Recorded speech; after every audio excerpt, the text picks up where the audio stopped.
6. He is considered as one of the finest English poet of the romantic age. उन्हें romantic युग के सर्वश्रेष्ठ अंग्रेजी कवियों में से एक माना जाता है. Many publishers refused to get his writing printed for their fear harsh consequences. कई पब्लिशर्स जो थे उन्होंने कठोर परिणामों की डर से उनके जो लेखन था, राइटिंग थी, उसको छापने से इनकार कर दिया था. His life had in-depth effect on his personal and social life, as well as his poem do express a great deal of minology in expression. उनके जीवन के, उनके व्यक्तित्व और सामाजिक जीवन पर भी उसका गहरा प्रभाव पड़ा. और जो उनकी कविताएं थी, अभिव्यक्तियां थी, उनमें बहुत अधिक उदासी व्यक्त होती थी, एक सैडनेस होती थी उनकी कविताओं में. Sadly, he was killed in a sea storm on 8 July 1822 at a tender age and gained world recognition sadly posthumously. और दुख की बात यह है कि वह 8 जुलाई 1822 को एक निविदा उम्र में एक समुद्री तूफान में मारे गए और दुनिया भर में उनके मरने के बाद उनको विश्व में मान्यता मिली. इनका नेम पैट्सी वाइस्नी शैली. सो you will write here the name. Now 7. He was the poet laureate of Britain during the Victorian age. वह विक्टोरियन युग के दौरान ब्रिटेन के कवि लॉरेट थे. He gave them an artistic touch using simple but powerful descriptions of even the most trivial happenings. उन्होंने सबसे तुच्छ घटनाओं के सरल लेकिन शक्तिशाली विवरणों का उपयोग करते हुए एक उसको कलात्मक स्पर्श दिया. This is seen in his famous poem The Brook in the line The river chatters and chatters as it flows, which insists in the reader's a sense of realism achieved through verbal prowess.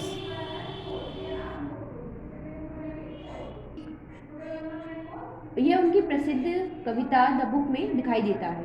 Lines जिसमें कुछ lines है the river chatters and chatters flow and it's flow, जिसमें भड़काती है पाठकों को मौखिक यथार्थ के माध्यम से प्राप्त यथार्थवाद की भावना को दर्शाते हैं. इनका name Alfred Lord Tennyson. So you will write here the name. Now 8. He was an English poet and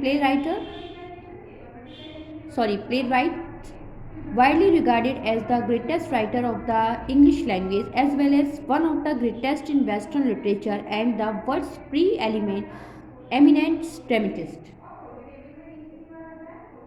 वह एक अंग्रेजी कवि थे और नाटककार थे, व्यापक रूप से जो अंग्रेजी भाषा के महानतम लेखक के रूप में, साथ ही पश्चिमी साहित्य में सबसे महान और दुनिया के पूर्व प्रख्यात नाटककार थे.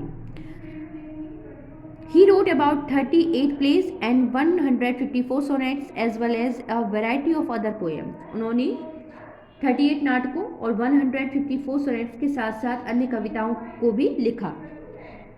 His work have been translated into every major living language and his play are continually performed all around the world.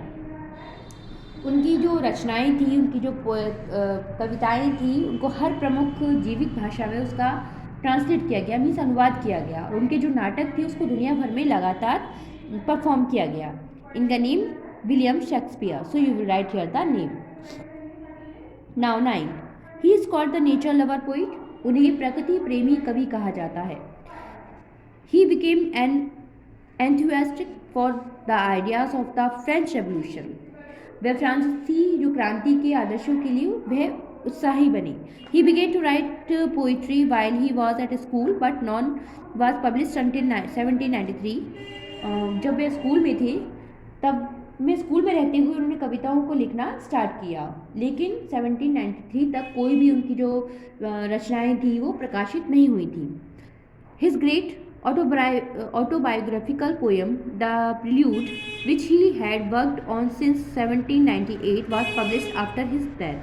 उनकी जो महान आत्मकथा कविता द प्रिल्यूड जिस पर उन्होंने 1798 से काम किया था, जो उनकी मृत्यु के बाद प्रकाशित हुई. इनका name William Wordsworth. So you will write here the name. Now 10. He was an English poet and a clerk in the church of England. वह एक अंग्रेजी कवि और इंग्लैंड के चर्च में एक क्लर्क थे. He is considered the preeminent representative of the metaphysical poets.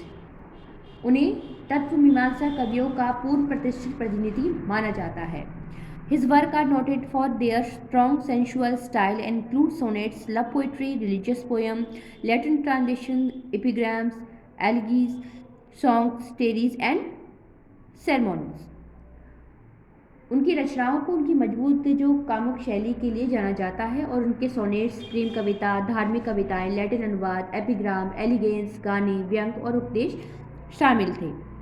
His poetry is noted for its vibrancy of language and inventiveness of metaphor, especially compared to that of his contemporaries.